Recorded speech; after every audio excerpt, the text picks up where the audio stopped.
Hey guys, അപ്പോൾ ഇന്ന് ഞാൻ നിങ്ങൾക്ക് വേണ്ടി കൊണ്ടുവന്നിരിക്കുന്ന മൂവി 2024 ഒരു ഹൊറർ സൈഫൈ ത്രില്ലർ മൂവിയായിട്ട് പുറത്തിറങ്ങിയ ഡാഡീസ് ഹെഡ് എന്ന് പറഞ്ഞൊരു മൂവിയാണ് നമ്മളിന്ന് എക്സ്പ്ലെയിൻ ചെയ്യാൻ പോകുന്നത്. സത്യം പറയാലോ, നമ്മൾ ഇതുവരെ കണ്ടിട്ടുള്ള മൂവീസിൽ നിന്നും വളരെ ഡിഫറന്റ് ആയിട്ടുള്ള ഒരു മൂവിയാണിത്. അതെന്തായാലും ഉറപ്പിച്ച് പറയാം. ഈ ഒരു മൂവി കണ്ടു കഴിയുമ്പോഴത്തേക്ക് നിങ്ങൾക്ക് എന്തായാലും അത് മനസ്സിലാവും. അതുകൊണ്ട് ഈ ഒരു മൂവിയെ പറ്റി അധികമായിട്ട് ഞാൻ വേറെ ഒന്നും പറയുന്നില്ല. നിങ്ങൾ ചെയ്യേണ്ടത് ഇത്ര മാത്രം: ആദ്യം മുതൽ അവസാനം വരെയും ഈ ഒരു വീഡിയോ കാണാൻ ശ്രമിക്കുക. അതേപോലെ തന്നെ നമ്മൾ ഈ ഒരു ചാനൽ ആദ്യമായിട്ടാണ് കാണുന്നതെങ്കിൽ മറക്കാതെ സബ്സ്ക്രൈബ് ചെയ്ത് വെച്ചേക്കുക. വീഡിയോ ഇഷ്ടപ്പെട്ട് കഴിഞ്ഞാൽ ഒരു ലൈക്കും ഇത്ര മാത്രമേ ഉള്ളൂ. അപ്പൊ ഇനി എന്തായാലും നമുക്ക് നേരെ കഥയിലേക്ക് പോയാലോ.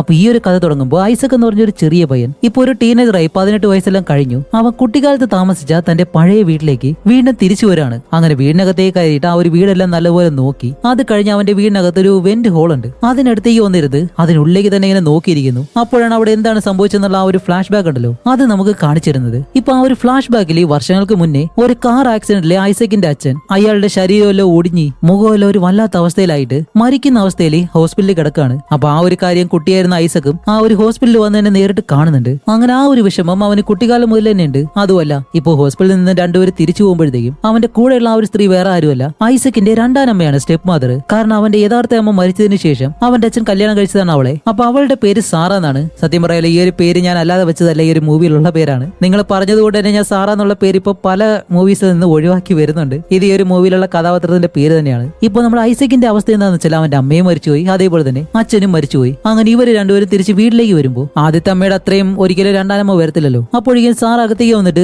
ഐസക്കിനോട് ചോദിക്കുന്നുണ്ട്, നിനക്ക് വിശക്കുന്നുണ്ടോ, എന്തെങ്കിലും കഴിക്കാൻ വേണമെന്നെല്ലാം ചോദിക്കുമ്പോൾ പക്ഷെ അവനാണെങ്കിൽ അധികം ഒന്നും മിണ്ടാതെ നേരെ റൂമിലേക്ക് പോയിട്ട് ഡോർ അടയ്ക്കും. ഇപ്പൊ അത് കഴിഞ്ഞിട്ട് രാത്രിയാകുമ്പോൾ രണ്ടുപേരും ഫുഡ് കഴിക്കുന്നുണ്ട്. അപ്പൊ ഇരിക്കുമ്പോഴും ആ ഒരു പയ്യൻ ഒരു അക്ഷരം പോലും വാ തുറന്ന് അവന്റെ അമ്മയോട് മിണ്ടുന്നില്ല. അതുമല്ല, അവൾ ഉണ്ടാക്കി കൊടുത്തിരിക്കുന്ന ആ ഒരു ഫുഡ് പോലും അവൻ എന്തോ കഴിക്കാൻ വയ്യാത്തതുപോലെ. അപ്പൊ അവള് പറയും, ഇല്ല വേണ്ടെങ്കിൽ കുഴപ്പമില്ല, കഴിക്കേണ്ട, റൂമിൽ പോയിക്കോ എന്ന് പറയുമ്പോൾ അവൻ ഇപ്പൊ എഴുന്നേറ്റ് അങ്ങ് പോവാണ്. അത് കഴിഞ്ഞപ്പോ സാറ് നേരെ അവളുടെ റൂമിലേക്ക് ചെന്ന് അവള് ഐസക്കിന്റെ അച്ഛൻ ഇവരെല്ലാവരും കൂടി ഒരുമിച്ചുള്ളപ്പോൾ എടുത്ത വീഡിയോസ് ഉണ്ടല്ലോ, അതെല്ലാം പ്ലേ ചെയ്യാൻ കാണുന്നു. അതേസമയം ആ ഒരു ചെറിയ പയ്യൻ ഐസക്കിന്റെ റൂമിൽ കാണിക്കുമ്പോൾ അവന്റെ റൂമിൽ ഒരുപാട് ഡ്രോയിങ്സ് എല്ലാം ഉണ്ട്. ഇതെല്ലാം അവൻ വരച്ചതാണ്. അതും വളരെ വിചിത്രമായിട്ടുള്ള ഒരുപാട് രൂപങ്ങളുടെ ഡ്രോയിങ്സ് ആണ് അവൻ വരച്ചിട്ടുള്ളത്.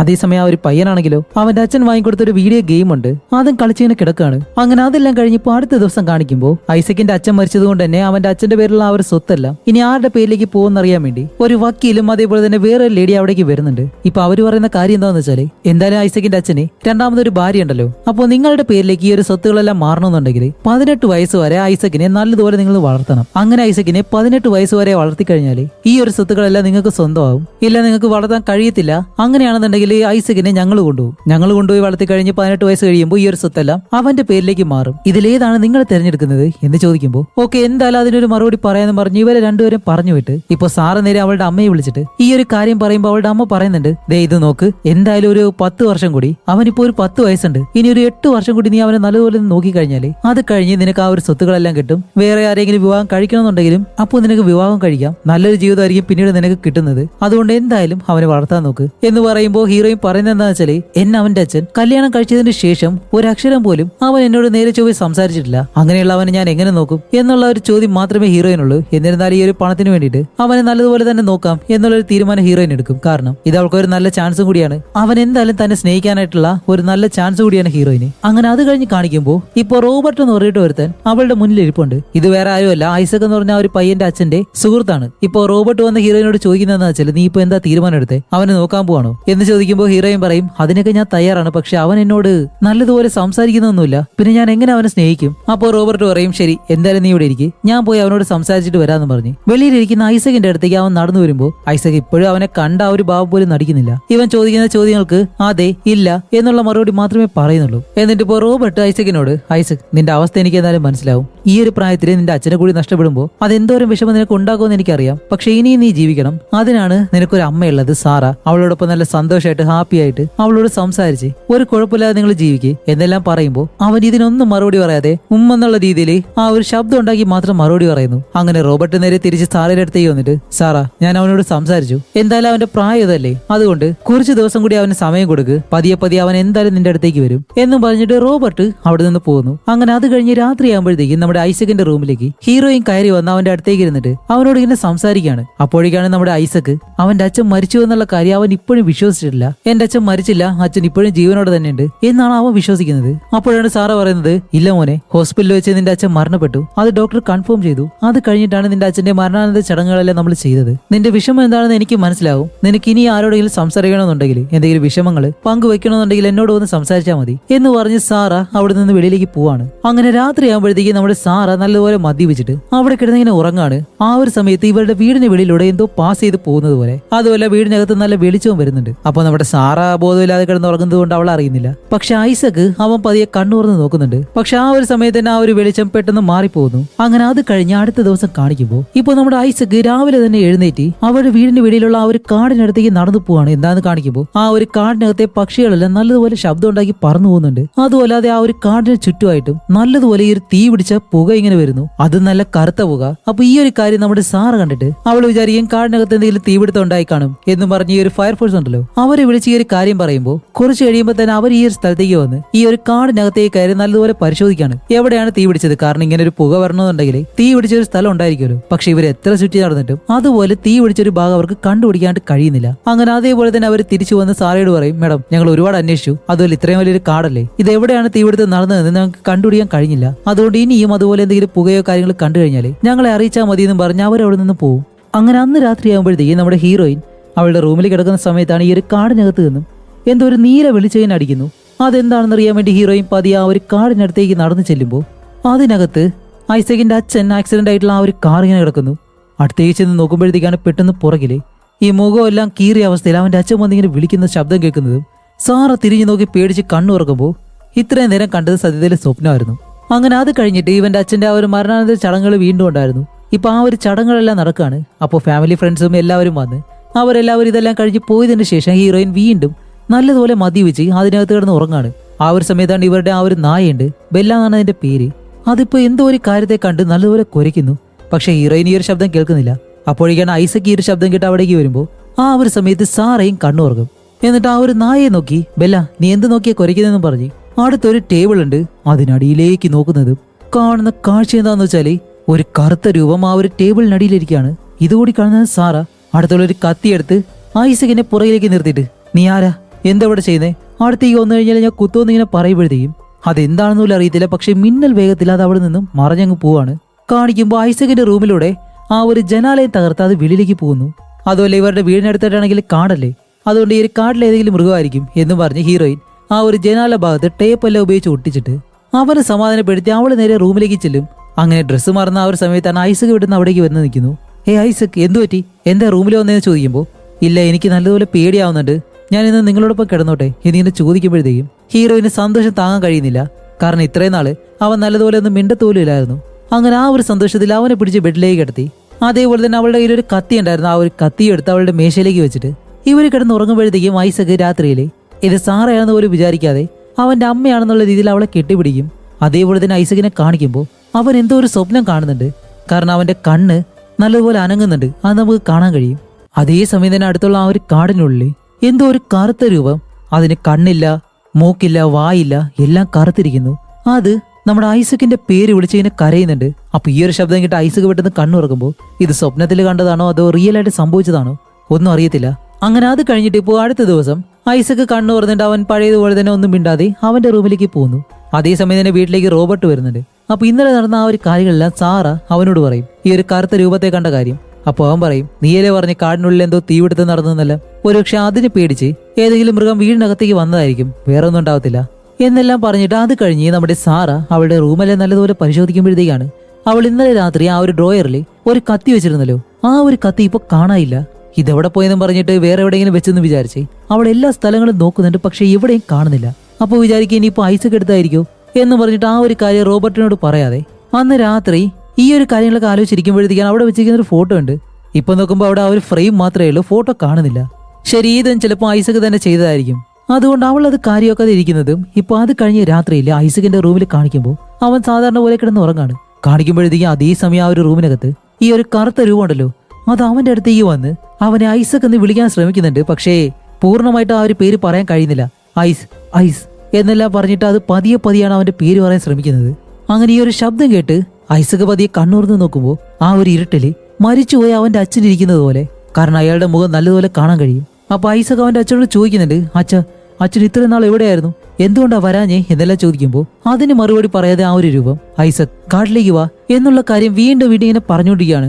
അപ്പോഴേക്കാണ് വെളിയിൽ ആ ഒരു ബെല്ല എന്ന് പറഞ്ഞ നായ അത് കുരയ്ക്കാൻ തുടങ്ങുന്നതും ഇപ്പൊ ഐസക് നോക്കുമ്പോൾ ആ ഒരു കറുത്ത രൂപത്തെ അവിടെ കാണുന്നില്ല. അങ്ങനെ അത് കഴിഞ്ഞപ്പോൾ അടുത്ത ദിവസം നമ്മുടെ ഐസക് രാവിലെ തന്നെ എഴുന്നേറ്റ് ആ ഒരു കാട്ടിലേക്ക് തന്നെ നോക്കി തന്നെ നിൽക്കാണ്. ഇത് കാണുമ്പോൾ സാർ ചോദിക്കുന്നുണ്ട്, അല്ല ഐസക് നിനക്ക് എന്ത് പറ്റി, നീ എന്താ അങ്ങനെ നോക്കുന്നേ ചോദിക്കുമ്പോൾ ഇവ മറുപടി ഒന്നും പറയത്തില്ല. കാരണം വേറെ ഒന്നുമല്ല, ഇന്നലെ രാത്രി ആ ഒരു രൂപം വന്നിട്ട് അവനോട് കാടിനുള്ളിലേക്ക് വരാനായിട്ട് പറഞ്ഞല്ലോ, അതുകൊണ്ടാണ് അവൻ ഉള്ളിലേക്ക് നോക്കുന്നത്. അങ്ങനെ ഹീറോയിൻ ഈ ഒരു കാര്യം ചോദിച്ച് അവിടെ നിന്ന് മാറുന്നതും ഐസക് പതിയെ വീടിന് വെളിയിലേക്ക് ഇറങ്ങിയിട്ട് ആ ഒരു കാടിനടുത്തേക്ക് നടന്നിങ്ങനെ വരും. എന്നിട്ട് അവിടെ കൂടി നിൽക്കുന്ന ആ ഒരു ചെടികൾക്കുള്ളിലേക്ക് നോക്കുമ്പോഴത്തേക്കാണ് ആ ഒരു രൂപം അതിനകത്ത് ഒളിച്ചു നിൽപ്പുണ്ട്. ഇത് കണ്ട ഐസക് പറയും, അപ്പോ നീ വെറും സ്വപ്നമല്ലായിരുന്നു, നീ റിയലാണ്, ഇതെന്റെ അച്ഛൻ തന്നെയാണ്, എന്തുകൊണ്ട് എന്റെ അടുത്തേക്ക് വരാഞ്ഞേ എന്നെല്ലാം പറഞ്ഞിങ്ങനെ നിൽക്കുമ്പോഴത്തേക്ക് ആ ഒരു രൂപം പതിയെ ഐസകിനെ ഇങ്ങനെ തിരിഞ്ഞു നോക്കുന്നു. അതേസമയം വീടിനകത്ത് നമ്മുടെ സാറ ഈ ഒരു ഡോർ തുറക്കുന്ന സമയത്ത് ഇവരുടെ ആ ഒരു നായ ഉണ്ടല്ലോ അത് ഈ ഒരു രൂപത്തെ കണ്ട് വീട്ടിൽ നിന്നും ഓടി ആ ഒരു രൂപത്തിന് മുന്നിലേക്ക് വന്ന് അതിനെ കടിക്കാനായിട്ട് ശ്രമിക്കുമ്പോഴത്തേക്കും ഐസക് അതിനെ തടഞ്ഞു വെക്കും. അതേസമയം ഹീറോയിൻ പുറകെ വന്നിട്ട്, ഐസക് നീ എങ്ങോട്ടാ പോകുന്നതെന്നും പറഞ്ഞിട്ട് അവനെ പിടിച്ച് പുറകിലേക്ക് വെക്കുമ്പോൾ അവൻ പറയുന്നുണ്ട്, ഇല്ലില്ല എന്റെ അച്ഛൻ ജീവനോടെ ഉണ്ട്, ദേ ഇവിടെ ഉണ്ടായിരുന്നു ഇത്രയും നേരം, നിങ്ങൾ ആരും കണ്ടില്ലേ എന്നല്ല ചോദിച്ച് അവൻ ഉള്ളിലേക്ക് പോകാൻ ശ്രമിക്കുന്നു. പക്ഷെ ഹീറോയിൻ ഒരിക്കലും അവനെ വിടത്തില്ല. അങ്ങനെ ഐസകിനെ വലിച്ചെടുത്ത് വീട്ടിലേക്ക് കൊണ്ടുവരുന്നതും അവൻ ഇത്തിരി ദേഷ്യം കൂടുതൽ കാണിക്കുമ്പോൾ ഇത് കാരണം ഇവനെ കൊണ്ടുപോകാനായിട്ട് വളർത്താനായിട്ട് മേരി എന്ന് പറഞ്ഞ സ്ത്രീ നേരത്തെ വന്നിരുന്നു. അവരെ വീണ്ടും വീട്ടിലേക്ക് വിളിച്ചു വരുന്നു. അങ്ങനെ അവര് വന്നിട്ട് ഐസകിനോട് കാര്യങ്ങൾ ചോദിക്കുമ്പോൾ ഐസക് പറയും, നിങ്ങൾ വിചാരിക്കുന്ന പോലെ എനിക്ക് ഭ്രാന്തൊന്നുമില്ല, സത്യത്തിൽ ആ ഒരു കാടിനുള്ളിൽ എന്റെ അച്ഛനുണ്ട്, ഞാൻ അച്ഛനെ കണ്ടതാണ്, എന്റെ അച്ഛൻ ഒരിക്കലും മരിച്ചിട്ടില്ല എന്നിങ്ങനെ പറയുമ്പോഴത്തേക്കും അവര് പറയും, ഓക്കെ നിന്റെ അച്ഛനെ നീ എന്തായാലും കണ്ടല്ലോ, അതുപോലെ നീ നല്ലതുപോലെ ഡ്രോയിങ് ചെയ്യും, നിന്റെ അച്ഛന്റെ രൂപ എങ്ങനെയുണ്ടായിരുന്നു, അല്ലെങ്കിൽ നീ കണ്ട ആ ഒരു രൂപ എങ്ങനെ ഉണ്ടായിരുന്നു, അതൊന്ന് വരച്ച് കാണിക്കാൻ പറയുമ്പോൾ അവനിപ്പോ അത് വരച്ചിങ്ങനെ കാണിച്ചു കൊടുക്കും. അപ്പൊ അതെന്താണെന്ന് നമുക്ക് കാണിച്ചു തരുന്നില്ല. ഈ ഒരു പടം കണ്ടതിന് ശേഷമാണ് മേരി ഹീറോയിനോട് പറയുന്നത്, ഇത് നോക്ക്, ഞാൻ അവന്റെ റൂമിൽ പോയിട്ടുണ്ട്, ഇതുപോലെ ഒരുപാട് ചിത്രങ്ങൾ അവന്റെ റൂമിലുണ്ട്, പിന്നെ ആ ഒരു രൂപങ്ങളെല്ലാം ഇമാജിൻ ചെയ്ത് അവന്റെ അച്ഛനും മരിച്ചുപോയി, ഇതെല്ലാം കാരണം അവന് തോന്നുന്ന ഒരു രൂപം മാത്രമാണത്, അല്ലാതെ ഇതൊരിക്കലും റിയൽ അല്ല, അതിനെ ആലോചിച്ച് നീ പേടിക്കൊന്നും വേണ്ട, അല്ലാന്നുണ്ടെങ്കിൽ അവന്റെ ഇമാജിനറി ഫ്രണ്ട് ആയിരിക്കാം, ഇതെല്ലാ കുട്ടികൾക്കും ഉണ്ടാവുന്നതാണ് എന്നെല്ലാം പറഞ്ഞ് അവരവിടെ നിന്ന് പോകുന്നതും ഇപ്പൊ അവര് പോയതിനു ശേഷം നമ്മുടെ ഹീറോയിൻ ആ ഒരു ഫോട്ടോ എടുത്ത് കാണുമ്പോഴത്തേക്കാണ് അവൾ അന്ന് രാത്രി കണ്ട അതേ രൂപത്തിന്റെ ഒരു ഷേപ്പ് എന്താണെന്ന് അവൾക്ക് മനസ്സിലാവുന്നില്ല. അങ്ങനെ അത് കഴിഞ്ഞ് ഹീറോയിൻ അകത്തേക്ക് വന്നിട്ട് ഇപ്പൊ ഒരു കാര്യം തീരുമാനിക്കുന്നുണ്ട്. ഇപ്പൊ മേരി പറഞ്ഞതുപോലെ എന്തായാലും ഐസക്കിന്റെ ഇമാജിനറി ഫ്രണ്ട് ആയിരിക്കും അത്. ഒരുപക്ഷെ അങ്ങനെ ഒരു ഫ്രണ്ട് ഈ ഒരു കാടിനകത്ത് ഇല്ല എന്നവനെ തെളിയിച്ച് കൊടുത്തു കഴിഞ്ഞാൽ അവൻ എന്തായാലും അത് വിശ്വസിക്കുന്നത് നിർത്തുമല്ലോ. അതുകൊണ്ട് അവനെ കാടിനുള്ളിലേക്ക് കൊണ്ടുപോകാന്ന് പറഞ്ഞ് ഇപ്പൊ ഐസക്കിനെയും കൂട്ടി ആ ഒരു നായനെയും കൊണ്ട് ഇവർ മൂന്നുപേരും കാടിനകത്തേക്ക് പോവാണ്. അങ്ങനെ ഇവര് മൂന്നുപേരും ആ ഒരു കാടിനകത്തേക്ക് ഒരുപാട് ദൂരം ചെല്ലുമ്പോഴത്തേക്കാണ് ഒരു കാര്യം കാണുന്നത്. എന്താന്ന് വെച്ചാൽ വ്യത്യസ്തമായിട്ടുള്ള രീതിയിൽ എന്തോ ഒരു കാര്യം അതൊരു വീട് പോലെ നിർമ്മിച്ചു വെച്ചിട്ടുണ്ട് ഈ ഒരു മരങ്ങളെല്ലാം വെച്ചിട്ട്. ഇത് കാണുമ്പോഴത്തേക്ക് നമ്മുടെ ഐസക്ക് അവന്റെ അമ്മ കൂടെയാണെന്നുള്ള ആ ഒരു ചിന്ത പോലും ഇല്ലാതെ അങ്ങനെ ഓടി ആ ഒരു വീടിന് മുന്നിലേക്ക് പോവാണ്. എന്നിട്ട് ഞാൻ പറഞ്ഞില്ലേ എന്റെ അച്ഛൻ ഇവിടെ ജീവനോടെ ഉണ്ടത്, എന്റെ അച്ഛൻ നിർമ്മിച്ച വീടാണിത് എന്നും പറഞ്ഞ് അതിനകത്തേക്ക് കയറി പോകാൻ ശ്രമിക്കുമ്പോൾ സാറ പുറകെ വന്നിട്ട് അവനെ അങ്ങ് പിടിക്കും. അപ്പോഴും അവൻ പറയുന്നുണ്ട്, ഇത് എനിക്ക് വേണ്ടി കെട്ടിയതാണ്, അതുകൊണ്ട് അച്ഛൻ ഇവിടേക്ക് വരാൻ പറഞ്ഞേ എന്ന് പറഞ്ഞിട്ട് ഇവൻ ബഹളം വെക്കുമ്പോൾ ഹീറോയിൻ അവനെ പിടിച്ച് വെളിയിലേക്ക് കൊണ്ടുവരാനാണ് ശ്രമിക്കുന്നത്. മോനെ അതിനകത്ത് എന്താണെന്ന് പോലും നമുക്ക് അറിയത്തില്ല, നമുക്ക് തിരിച്ച് വീട്ടിലേക്ക് പോകാന്ന് പറയുമ്പോൾ ഇവൻ ഹീറോയിനെ തള്ളിയിട്ട് ഒരു ഒറ്റയടി മുഖത്ത് എന്നിട്ട് അച്ഛാന്ന് പറഞ്ഞ് അതിനകത്തേക്ക് കയറി പോകാൻ ശ്രമിക്കുമ്പോൾ ഹീറോയിൻ പുറകെ വന്ന് അവനെ തൂക്കിയെടുത്ത് നേരെ വീട്ടിലേക്ക് കൊണ്ടുപോവാണ്. അങ്ങനെ രാത്രി വീട്ടിലേക്ക് വന്ന് ഈ ഒരു കാര്യം റോബർട്ടിനെ വിളിച്ചു പറയും. അപ്പൊ റോബർട്ടും ഈ ഒരു കാര്യം അറിഞ്ഞ് നേരെ വീട്ടിലേക്ക് വരുമ്പോൾ ഹീറോയിൻ പറയുന്നുണ്ട്, ഇതേ കണ്ടില്ലേ ഇന്ന് തന്നെ അവൻ ആ ഒരു കാട്ടിൽ നിന്ന് കൊണ്ടുവരാൻ ഞാൻ എന്തോരം പ്രയാസപ്പെട്ടെന്ന് അറിയോ, അതുപോലെ എന്റെ മുഖത്ത് നല്ല പരിക്കുണ്ട്, ഇനി എന്നെ കൊണ്ട് കഴിയത്തില്ല, എന്തായാലും അവനെ നോക്കാനായിട്ടെന്ന് പറയുമ്പോൾ റോബർട്ട് പറയും, ശരി നിന്നെ കൊണ്ട് നോക്കാൻ കഴിയത്തില്ല എന്നുണ്ടെങ്കിൽ നീ നോക്കണ്ട, എനിക്ക് വീട്ടിലെ 2 കുട്ടികളുണ്ട്, അവനെ എന്തായാലും ഞാൻ എന്റെ വീട്ടിലേക്ക് കൊണ്ടുപോകാം, അത് അവന് നല്ലൊരു ആശ്വാസമായിരിക്കും, അവനെ എന്റെ 3ാമത്തെ മകനായിട്ട് ഞാൻ നോക്കിക്കോളാം എന്ന് പറയുമ്പോൾ ഹീറോയിൻ പറയും, ഓക്കെ എനിക്ക് മനസ്സിലാവുന്നുണ്ട്, ഞാനത് പറയാന്നും പറഞ്ഞ് അവള് നേരെ അവളുടെ മുറിക്കകത്തേക്ക് കയറി ചെല്ലുമ്പോഴത്തേക്കും നമ്മുടെ ഐസക്കിന്റെ റൂമിൽ ഈ ഒരു ക്യാമറ വെച്ചിട്ടുണ്ട്. അത് ഇവളുടെ റൂമിൽ ആ ഒരു സ്ക്രീനിലിരുന്ന് അവൾക്ക് കാണാൻ കഴിയും. അങ്ങനെ അതെടുത്ത് അവളിങ്ങനെ നോക്കുമ്പോഴത്തേക്കാണ് അവൾക്ക് ഇപ്പൊ പ്രത്യേകിച്ചൊന്നും കാണാൻ കഴിയുന്നില്ല. അവൾ നല്ലതുപോലെ ആ ഒരു റൂം പരിശോധിക്കുന്നുണ്ട്. അതേസമയം റോബർട്ട് ഈ ഒരു വീട്ടിൽ നിന്ന് വെളിയിലേക്ക് ഇറങ്ങാൻ വേണ്ടി ഡോർ തുറക്കുന്ന സമയത്ത് ഇവര് വളർത്തുന്ന ആ ഒരു നായ ഉണ്ടല്ലോ അത് പെട്ടെന്ന് വീട്ടിൽ നിന്ന് വെളിയിലേക്ക് ഇറങ്ങി അങ്ങനെ ആ ഒരു കാടിനകത്തേക്ക് ഓടുകയാണ്. കാരണം എന്തോ ഒരു കാര്യം അവിടെ ഉണ്ടെന്നും പറഞ്ഞിട്ട് അങ്ങനെ ഓടി ഓടി അവസാനം വരുന്നതോ ആ ഒരു മര വീടുണ്ടല്ലോ അതിന് മുന്നിലേക്ക്. എന്നിട്ട് അവിടെ വന്ന് ഇതിനകത്തേക്ക് നോക്കി നല്ലതുപോലെ കുരയ്ക്കുന്നതും പെട്ടെന്ന് കാണിക്കുമ്പോൾ അതിനകത്ത് നിന്നും ബെല്ലയെ പോലെ തന്നെ മറ്റൊരു നായ വെളിയിലേക്ക് ഇറങ്ങി വരുന്നു. അതിന്റെ തല മാത്രമേ ഇപ്പൊ കാണാൻ കഴിയുന്നുണ്ട്. എന്നിട്ട് ഈ ഒരു നായ ഒരുപാട് നേരം ബെല്ലയെ നോക്കി കുരച്ചിട്ട് അകത്തേക്ക് കയറി പോകുമ്പോഴത്തേക്കും ബെല്ല എന്ന് പറഞ്ഞ ആ ഒരു നായ ഉണ്ടല്ലോ ഇത് ആ ഒരു നായെ കടിക്കാൻ വേണ്ടി ഓടി അതിനകത്തേക്ക് കയറി ചെല്ലുമ്പോഴത്തേക്കും ഈ ഒരു നായ കരയുന്ന ശബ്ദമാണ് കേൾക്കുന്നത്. എന്താന്ന് വെച്ചാല് അകത്തുള്ള ആ ഒരു നായ ഈ ഒരു നായെ കൊല്ലുന്നത് പോലെ. അങ്ങനെ അത് കഴിഞ്ഞിപ്പോ അടുത്ത ദിവസം നമ്മുടെ ഹീറോയിൻ രാവിലെ തന്നെ എഴുന്നേറ്റ് ഐസക്കിന്റെ റൂമിൽ ആ ഒരു CCTV ഉണ്ടല്ലോ അത് പരിശോധിക്കുമ്പോഴത്തേക്കും അവിടെ കട്ടില്ലേ ഐസക്കിനെ കാണാനില്ല. ഇതെന്ത് സംഭവിച്ചെന്നും പറഞ്ഞിട്ട് അവൾ ഇവിടുന്ന് ഡോർ തുറന്ന് വെളിയിലേക്ക് ഇറങ്ങുമ്പോൾ നമ്മുടെ റോബർട്ട് സാറാ ഇവിടേക്ക് വാന്ന് പറഞ്ഞ് ഇങ്ങനെ അലറി വിളിക്കാണ്. ഇവൾ ഓടിച്ചത് നോക്കുമ്പോഴത്തേക്കാണ് ഇവരുടെ ആ ഒരു നായ ഉണ്ടല്ലോ അതിപ്പോ മരിച്ചടക്കുന്നു. കാരണം അതിനെ എന്തോ കടിച്ച് കൊന്നിട്ടുണ്ട്. അങ്ങനെ അതുകൂടി കണ്ടിട്ട് ഈ ഒരു നായനെയും കൊണ്ട് ഇവരൊരു ഡോക്ടറിനെ കാണാൻ പോകും. കാരണം അത് എങ്ങനെയാണ് മരിച്ചതെന്ന് അറിയണല്ലോ.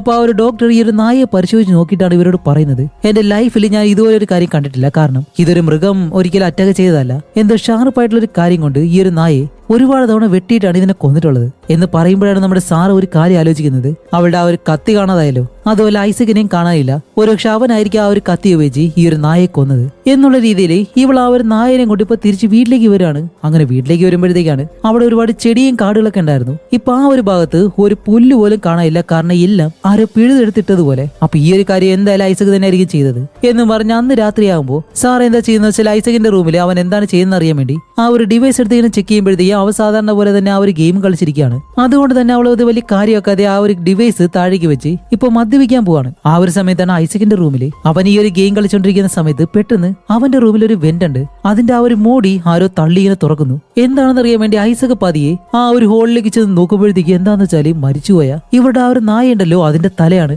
ഹേയ് ബെല്ല, നീ അപ്പോ മരിച്ചില്ലേ? ഞാൻ വിചാരിച്ചു നീ മരിച്ചുപോയെന്ന് എന്നും പറഞ്ഞ് അതിനുള്ളിലേക്ക് നോക്കുമ്പോ അതിനകത്ത് കാണുന്ന കാര്യം എന്താണെന്നറിയോ? ഇവന്റെ അച്ഛന്റെ ഫേസ് ഉള്ള ആ ഒരു കറുത്ത രൂപം അവിടെ ഇരിക്കുന്നു. അപ്പൊ ഇതുകൂടി കാണുന്നത് നമ്മുടെ ഐസക്, അച്ഛാ എനിക്കറിയായിരുന്നു അച്ഛൻ ഒരിക്കലും മരിച്ചിട്ടില്ലാന്ന്, എനിക്ക് നല്ല ഉറപ്പുണ്ട് എന്നെല്ലാം പറയുമ്പോഴത്തേക്കും ഐസക് കുറച്ച് മിണ്ടാതിരിക്കും. കാരണം നിന്റെ സ്റ്റെപ്പ് മദറില്ലേ സാറ, അവള് നിന്നെ എപ്പോഴും പരിശോധിക്കുന്നുണ്ട്. അതുമല്ല ഇവിടെ വരുന്ന റോബർട്ട് എന്ന് പറഞ്ഞ അയാള്, അവനും നിന്റെ സ്റ്റെപ്പ് മദറും ഇവര് രണ്ടുപേരും ഒരിക്കലും നല്ലവരല്ല. അവര് രണ്ടുപേരും നിന്നെ പറ്റിക്കുകയാണ്. അതുകൊണ്ട് നീ ഒരിക്കലും ഇവിടെ നിൽക്കരുത്. നിനക്ക് വേണ്ടിയിട്ടാണ് ആ ഒരു കാടിനുള്ളിൽ ഞാൻ ആ ഒരു വീട് കെട്ടിയിട്ടുള്ളത്. അതുകൊണ്ട് നീ അവിടേക്ക് വാ, ആ ഒരു കാട്ടിലേക്ക് വരാൻ പറയുമ്പോൾ ഇവൻ അതൊന്നും കേൾക്കാതെ അവന്റെ അച്ഛനോട് പറയും, അച്ഛൻ എന്തായാലും വെളിയിലേക്ക് വാ, എനിക്ക് എന്തായാലും സാറിയോട് ഈ ഒരു കാര്യം പറയണം. കാരണം അവരൊരിക്കലും അച്ഛൻ ജീവിച്ചിരിക്കുന്ന കാര്യം വിശ്വസിച്ചിട്ടില്ല. അതുകൊണ്ട് തന്നെ അച്ഛനെ കാണിച്ച് എനിക്കത് വിശ്വസിപ്പിക്കണം. ഇല്ല മോനെ, അവൾ ഒരിക്കലും എന്നെ സ്വീകരിക്കത്തില്ല. അവരെന്തുകൊണ്ടാണ് സ്വീകരിക്കാതെ? അവർ സ്വീകരിച്ചില്ലെങ്കിൽ ഒരു കുഴപ്പമില്ല, ഞാൻ അച്ഛനെ സ്വീകരിക്കും. അതുകൊണ്ട് അച്ഛൻ വെളിയിലേക്ക് വരാൻ പറയുമ്പോൾ ഇവിടെ നമ്മുടെ ഹീറോയിൻ ഇപ്പോൾ ആ ഒരു ഡിവൈസ് എടുത്ത് വീണ്ടും നോക്കുമ്പോൾ ഇവൻ ആ ഒരു വെന്റിലേക്ക് നോക്കിയിട്ട് എന്തോ സംസാരിക്കുന്നു. ആ ഒരു കാര്യം അവൾ കണ്ടിട്ട് അതുകൊണ്ട് തന്നെ ഇവൻ എന്താ ചെയ്തെന്ന് അറിയാൻ വേണ്ടി ക്യാമറ പതിയെ ആ ഒരു വശത്തേക്ക് തിരിയുന്നതും ആ ഒരു രൂപത്തിന്റെ മുഖം കണ്ടിട്ട് അവൾ തന്നെ നല്ലതുപോലെ പേടിച്ചുപോയി. അങ്ങനെ ഈ ഒരു കാര്യം കണ്ട് അവൾ പേടിച്ച് പെട്ടെന്ന് റോബർട്ടിനെ വിളിച്ചിട്ട് ദേ അവർ റൂമിൽ ആരോട് സംസാരിച്ചുകൊണ്ട് നിൽക്കുന്നു പറഞ്ഞ് റോബർട്ടിനെ വിളിച്ച് ഇവർ രണ്ടുപേരും അതിനകത്തേക്ക് കയറി ഇങ്ങനെ നോക്കുമ്പോഴത്തേക്കും ഇപ്പൊ ആ ഒരു രൂപത്തെ കാണാനില്ല. കാരണം ആ ഒരു ശബ്ദം കേട്ടത് അവിടെ നിന്ന് പോയി. ഇപ്പൊ ഇവരെ കൂടി കാണുമ്പോഴത്തേക്കും ഐസക് പറയും, അതെ പെട്ടെന്ന് വാ, ഞാൻ ഇത്രയും നേരം എന്റെ അച്ഛനോടായിരുന്നു സംസാരിച്ചത്, ദേ ഇതിനകത്തേക്ക് നോക്ക്, നിങ്ങൾ അത് കണ്ടില്ലേ എന്നെല്ലാം ചോദിച്ചിട്ട് അവനും നല്ലതുപോലെ ശബ്ദം ഉണ്ടാക്കുന്നു. അങ്ങനെ ഈ ഒരു കാര്യമെല്ലാം കേട്ടിട്ട് റോബർട്ട് അത് ഇപ്പോഴും വലിയ കാര്യമാക്കാതെ അത് കഴിഞ്ഞ് പെട്ടെന്ന് നേരത്തെ വന്ന ആ ഒരു സ്ത്രീ ഉണ്ടല്ലോ അവരെ വീണ്ടും വിളിച്ചു വരുത്തി റോബർട്ടിന് എന്താണ് സംഭവിച്ചത് എന്ന് അവർ ചോദിച്ച് മനസ്സിലാക്കുമ്പോൾ ഇത്തവണ എന്തായാലും റോബർട്ട് മാത്രമല്ല നമ്മുടെ ഹീറോയിനും ഈ ഒരു കാര്യം കണ്ടിട്ടുണ്ട്. അതുകൊണ്ട് തന്നെ സാറ പറയും, ഇപ്പൊ ഞാനും കൂടി കണ്ടിട്ടുണ്ട്, നിങ്ങളത് വിശ്വസിക്കുന്നില്ല എന്ന് പറയുമ്പോൾ മേരി പറയുന്നത് എന്താണെന്ന് വെച്ചാല് ഇവിടെ ഇപ്പൊ നീയും ഐസക്കും മാത്രമേ ഉള്ളൂ. അതുമല്ല ഐസക്ക് അവൻ അതുപോലെ ഒരു രൂപത്തെ കണ്ടു എന്ന് പറഞ്ഞ് അതിനെപ്പറ്റി ആലോചിച്ച് നീയും അത് വെറുതെ ഇമാജിൻ ചെയ്ത കാര്യങ്ങളാണ്, അല്ലാതെ ഒരിക്കലും അങ്ങനെ ഒരു കാര്യമില്ല. അതുകൊണ്ട് നിങ്ങൾക്ക് രണ്ടുപേർക്ക് ഇത് തോന്നുന്നതാണെന്നെല്ലാം പറഞ്ഞ് അവരവിടെ നിന്ന് ഇറങ്ങി പോകുന്നതും ഹീറോയിന് ഇനി ഒന്നും ചെയ്യാൻ കഴിയത്തില്ല. അവൾ ആകെ വിഷമിച്ചിട്ട് ഇല്ല ഇതെല്ലാം സത്യമാണ്, നിങ്ങൾ വിശ്വസിക്കാത്തത് കൊണ്ടാണ്, ഇനി ഒരിക്കലും എനിക്ക് ഐസക്കിനെ നോക്കാനായിട്ട് കഴിയത്തില്ല, അവന്റെ സ്വത്തും എനിക്ക് വേണ്ട, നിങ്ങൾ തന്നെ എന്താണെന്ന് വെച്ചാൽ ചെയ്തോന്നും പറഞ്ഞ് അവൾ നേരെ റൂമിലേക്ക് കയറി പോകുമ്പോഴത്തേക്കും നമ്മുടെ റോബർട്ട് പുറകെ വന്ന് അവളെ സമാധാനപ്പെടുത്തുന്നുണ്ട്. അങ്ങനെ ഇവര് രണ്ടുപേരെ കെട്ടിപ്പിടിച്ച് നിൽക്കുമ്പോഴത്തേക്കും എന്തോ ഒരു വികാരം തോന്നി രണ്ടുപേരും പെട്ടെന്ന് കിസ് ചെയ്യുമ്പോൾ ഈ ഒരു കാര്യം നമ്മുടെ ഐസക്ക് ആ ഒരു റൂമിൽ നിന്നിങ്ങനെ കാണും. ഇതുകൂടി കാണുമ്പോഴത്തേക്ക് അവൻ ആ ഒരു രൂപം പറഞ്ഞ കാര്യമുണ്ടല്ലോ അതിങ്ങനെ ചിന്തിക്കാതെ ഇവര് രണ്ടുപേരും നിന്നെ പറ്റിക്കുകയാണെന്നുള്ള കാര്യം. എന്നിട്ട് അവൻ എന്താ ചെയ്യുന്ന വെച്ചാൽ പെട്ടെന്ന് വീട്ടിൽ നിന്നിറങ്ങി നേരെ ആ ഒരു കാടിനകത്തേക്ക് ഓടിപ്പോവും. എന്നിട്ട് ആ ഒരു രൂപം ഉണ്ടാക്കി വെച്ചിരിക്കുന്ന ആ ഒരു വീടിന് മുന്നിലേക്ക് ചെന്ന് അച്ഛൻ പറഞ്ഞത് ശരി തന്നെയാണ്, റോബർട്ടും സാറയും അവര് രണ്ടുപേരും എന്നെ പറ്റിക്കുകയാണ്, അതെനിക്ക് ഇപ്പോഴാണ് മനസ്സിലായെന്ന് പറയുമ്പോൾ ആ ഒരു രൂപം പറയും, അതെ ആ ഒരു കാര്യം തന്നെയാണ് ഞാൻ നിന്നോടും പറഞ്ഞത്, ഇപ്പൊ നിനക്കത് വിശ്വാസമായില്ലേ? അതുകൊണ്ട് അവർ ചെയ്യുന്ന ആ ഒരു തെറ്റിന് നമുക്കൊരു ശിക്ഷ കൊടുക്കാം, അതും പ്രത്യേകിച്ച് റോബർട്ടിന്. അതിന് നീ ചെയ്യേണ്ട ഒരു കാര്യം, റോബർട്ടിനെ ഈ ഒരു വീടിന്റെ മുന്നിലേക്ക് നീ കൊണ്ടുവന്നാൽ മാത്രം മതി, അവനുള്ള ശിക്ഷ ഞാൻ കൊടുത്തോളാം എന്ന് പറയുന്നതും ഈ ഒരു കാര്യം കേട്ട ഐസക് അതേപോലെ തന്നെ തിരിച്ചു പോകുന്നു. അങ്ങനെ അത് കഴിഞ്ഞിട്ട് ഇപ്പോൾ അടുത്ത ദിവസം നമ്മുടെ റോബർട്ട് രാവിലെ എഴുന്നേറ്റ് റൂമിലേക്ക് വന്നിട്ടല്ല മേരിയോടെ പോയെന്ന് ചോദിക്കുമ്പോൾ അവർക്ക് ഓഫീസിൽ പോകണമെന്ന് പറഞ്ഞിട്ട് അവർ രാവിലെ തന്നെ പോയി എന്ന് പറയുമ്പോഴത്തേക്കും നമ്മുടെ ഹീറോയിന് ഇന്നലത്തെ ആ ഒരു അവസ്ഥയുണ്ടല്ലോ അത് മാറിയിട്ടില്ല. ഇപ്പോഴും ഐസക്കിനെ നോക്കാനായിട്ട് അവൾക്ക് വലിയ താല്പര്യമില്ല. അവൾ പറയുന്നത് എന്താണെന്ന് വെച്ചാൽ റോബർട്ടിനെ നീ തന്നെ നിന്റെ വീട്ടിലേക്ക് കൊണ്ടുപോകും, എനിക്ക് ഒരു സ്വത്തും വേണ്ട, വേറെ ഒന്നും വേണ്ട, കുറച്ച് സമാധാനം മതി എന്നെല്ലാം പറയുമ്പോൾ റോബർട്ട് പറയും, ഓക്കെ ഞാൻ തന്നെ അവനെ കൊണ്ടുപോകാം, പക്ഷെ അതിനു മുന്നേ ഞാൻ അവനോട് ആ ഒരു അനുവാദം ഒന്ന് ചോദിക്കണ്ടേ, ഞാൻ പോയിട്ട് അവനോട് സംസാരിച്ചിട്ട് വരാമെന്നും പറഞ്ഞ് ഐസക്കിനെ കാണാൻ വേണ്ടി റോബർട്ട് വെളിയിലേക്ക് ഇറങ്ങും.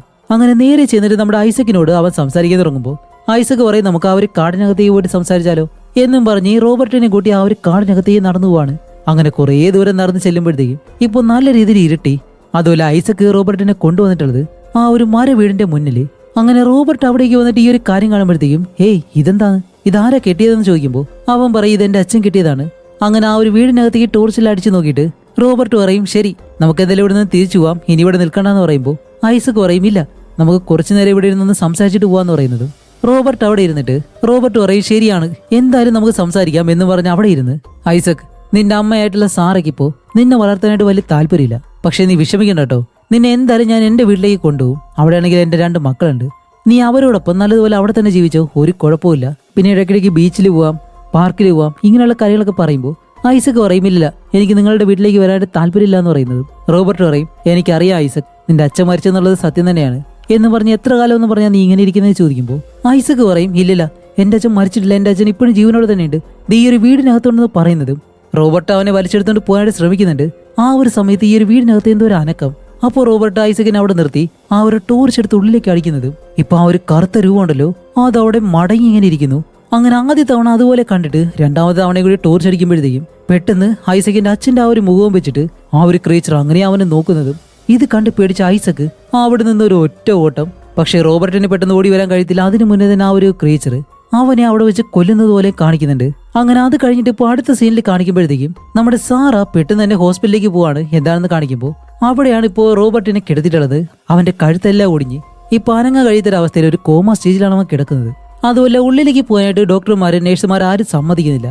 അതുകൊണ്ട് തന്നെ ഹീറോയിൻ അങ്ങനെ വണ്ടി എടുത്ത് നേരെ തിരിച്ച് വീട്ടിലേക്ക് വരും. കാരണം ഐസക് ആയിരിക്കും റോബർട്ടിനെ എന്തെങ്കിലും ചെയ്തിട്ടുള്ളത് എന്നും പറഞ്ഞ് നേരെ വീട്ടിലേക്ക് വന്ന് ഐസക് മര്യാദയ്ക്ക് സത്യം പറഞ്ഞു റോബർട്ടിനെ നീ എന്താ ചെയ്തത് ചോദിക്കുമ്പോൾ ഇല്ല ഞാൻ ഒന്നും ചെയ്തില്ല, റോബർട്ട് അങ്കിള് കാല് തെറ്റി താഴേക്ക് വീണതാണ് എന്ന് പറയുമ്പോൾ എന്ത് കാല് തെറ്റി താഴേക്ക് വീഴുമ്പോഴത്തേക്കും ഇതുപോലെ മുറിവുണ്ടാവും, അത് കഴുത്തെല്ലാം ഒടിഞ്ഞ് ഒരിക്കലും അതല്ല സംഭവിച്ചിട്ടുള്ളത്, നീ ആയിരിക്കും റോബർട്ടിനെ തലക്കടിച്ച് അവൻ ഈ ഒരു അവസ്ഥയിലാക്കിയത് എന്ന് പറയുമ്പോൾ ഇല്ലില്ല ഞാനല്ല അത് ചെയ്തത്, ഇപ്പോൾ നിങ്ങളാണ് എന്നോട് കള്ളം പറയുന്നത് എന്ന് പറയുമ്പോഴത്തേക്കും ഹീറോയിൻ ചോദിക്കും അല്ല ഞാനെന്ത് കള്ളം പറഞ്ഞു, ഇന്നലെ രാത്രി നിങ്ങൾ റോബർട്ടും ആ ഒരു റൂമിൽ നിന്ന് കിസ് ചെയ്യുന്നത് ഞാൻ കണ്ടിരുന്നു, അങ്ങനെയാണെങ്കിൽ നിങ്ങൾ രണ്ടുപേരും എന്നെ പറ്റിക്കല്ലേ എന്ന് ചോദിക്കുമ്പോൾ അത് കേട്ട് അവൾക്ക് എന്തോ ഒരു ഗിൽറ്റി ഫീലിംഗ് ആയിട്ട് അവള് സോറി പറഞ്ഞ് ഓക്കെ അതെല്ലാം പോട്ടെ, എന്റെ റൂമിലുണ്ടായിരുന്ന ആ ഒരു കത്തി ആരാ എടുത്തത്, അത് നീയല്ലേ എടുത്തേ, ഇല്ല ഞാനല്ലേ എടുത്തത്, ബെല്ലെ ആ ഒരു കത്തി വെച്ച് കൊന്നത് നീയല്ലേ, അല്ല ഗാർഡനിലുള്ള ആ ഒരു ചെടിയെല്ലാം പിഴുതു കളഞ്ഞത് നീയല്ലേ, അല്ല ഇപ്പൊ റോബർട്ടിനെ കൊല്ലാൻ ശ്രമിച്ചത് നീയല്ലേ, ഇതിനെല്ലാം അല്ല അല്ല എന്ന് മാത്രമാണ് അവൻ മറുപടി പറയുന്നത്.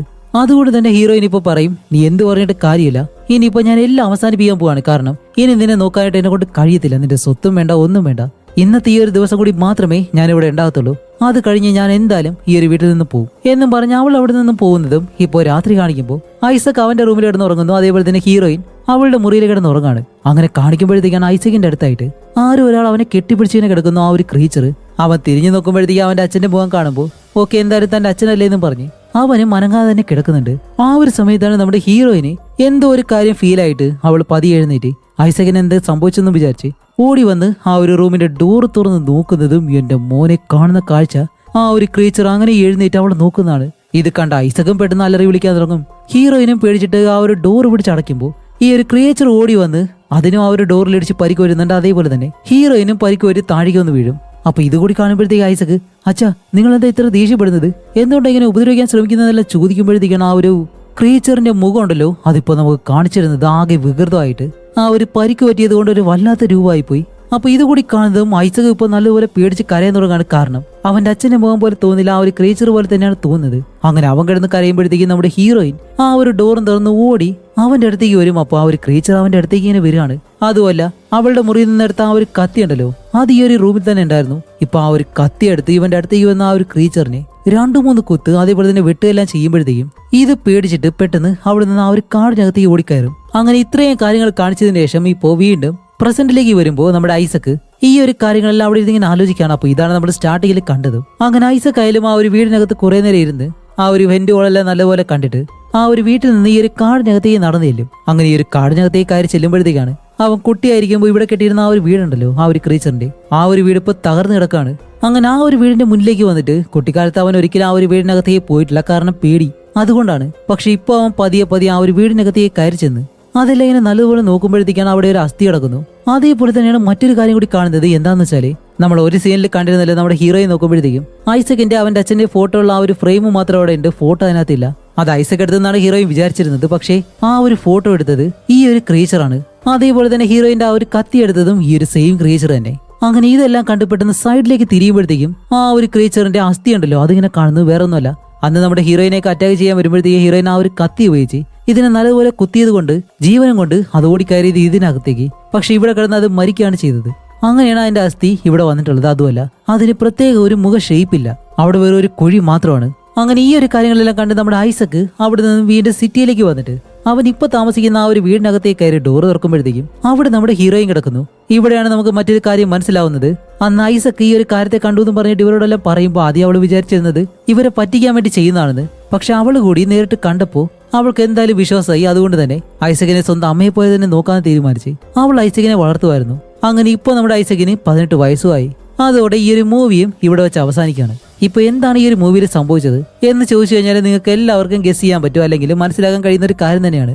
അവരുടെ വീട്ടിൽ ഒരു സീനിൽ നമ്മുടെ ഹീറോയിൻ കുളിച്ചിട്ട് വീടിനകത്ത് കിടക്കുമ്പോൾ ഒരു വെളിച്ചം ഇങ്ങനെ പാസ് ചെയ്ത് പോയല്ലോ. അതുപോലെ അത് കഴിഞ്ഞിട്ടുള്ള അടുത്ത ദിവസമാണ് ആ ഒരു കാടിനകത്ത് ഈ ഒരു പുക ഒരുപാട് കണ്ടത്. സത്യത്തില് ഭൂമിയിലേക്ക് ഏലിയൻസ് വന്നതാണ്. ആ ഒരു ഏലിയൻ ഷിപ്പാണ് ഇവരുടെ വീടിന് മുന്നിലൂടെ ആ ഒരു കാടിലേക്ക് കൊണ്ടുവന്ന ഒരു ഏലിയനെ അവിടെ ഇറക്കി വിട്ടത്. പക്ഷെ ആ ഒരു ഏലിയന് ഒരു പ്രത്യേക മുഖ ഷേപ്പില്ല.